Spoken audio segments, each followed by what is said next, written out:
நீங்கள் இப்போ ராமதாஸை கூப்பிட்டு நீங்கள் என்டிஏக்குள்ளே கொண்டு வர்றீங்க, இதுக்குள்ளே டிஎம்ஏ கூட்டணியில் கொண்டு வர்றீங்க, என்டிஏ அதனால வீக் ஆகும்னு நினைக்கிறது கரெக்டான ஒரு ஐடியா. ஆனால் ராமதாஸ் உள்ள வராருன்னா குறைஞ்சது 20-25 சீட்டு கேட்பாரா இல்லையா? ஆமாம், வெற்றி பெற்றதுக்கு அப்புறமுமே தொடர்ச்சியாக அவங்க குறைச்சல் இருந்துட்டு தானே இருக்கும். அப்போ 25 அதை விட்டுருங்க. நான் இங்கே ஆரம்பிக்கவே நான் இங்கே மாவு வாங்கி இப்போ தான் பேச்சு வடை சுட்டுனுங்கிறேன், நீங்கள் உட்காந்து சட்னி ஊற்றுற கதை பேசுங்க. அப்போ மாவு வாங்குறாங்க, அவரை கொண்டு வந்து உள்ள உட்கார வைக்கிறாங்க, 25 சீட் வச்சுக்கோங்க.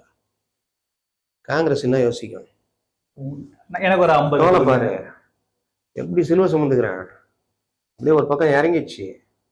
அவ்வளோ சிலுவை சுமந்துனுக்கிறேன், நீ எனக்கு அவருக்கும் 25, நேற்று வந்தவருக்கு எனக்கு 25.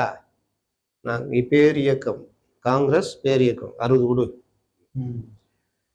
ராமதாஸுக்கு 6 சீட்னா எங்களுக்கு எவ்வளோன்னு திரும்ப அப்படியே வெளிப்படுவார்.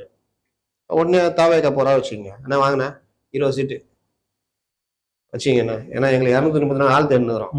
நீங்கள் வந்தீங்கன்னா பரவாயில்ல, உங்களுக்கு 20 இல்லை கூட வேணுமாண்ணா 40 இல்லைப்பா வேணாம் 20 போதும், ரைட்டு, வேற யாராவது இருந்தால் கூப்பிட்டாங்கண்ணா அப்படின்னு. இங்கே 6 சீட்டு, ராமதாஸுக்கு 25 சீட்டு, எங்களுக்கு 6 சீட்டா? டபுள் டிஜிட் வாங்க சொல்லி மாநாட்டை சொல்லி அனுப்பிச்சிக்கிறாங்க. அதனால தான் பாலகிருஷ்ணன் அனுப்பிச்சிட்டாங்க. இப்போ நான் இங்கே வந்துட்டு ஏதோ சீனை போட்டுனுக்கிறேன், நானும் சிங்கிள் டிஜிட் வாங்கினா வச்சுக்கா துண்டை உருவி விட்டுருவாங்க.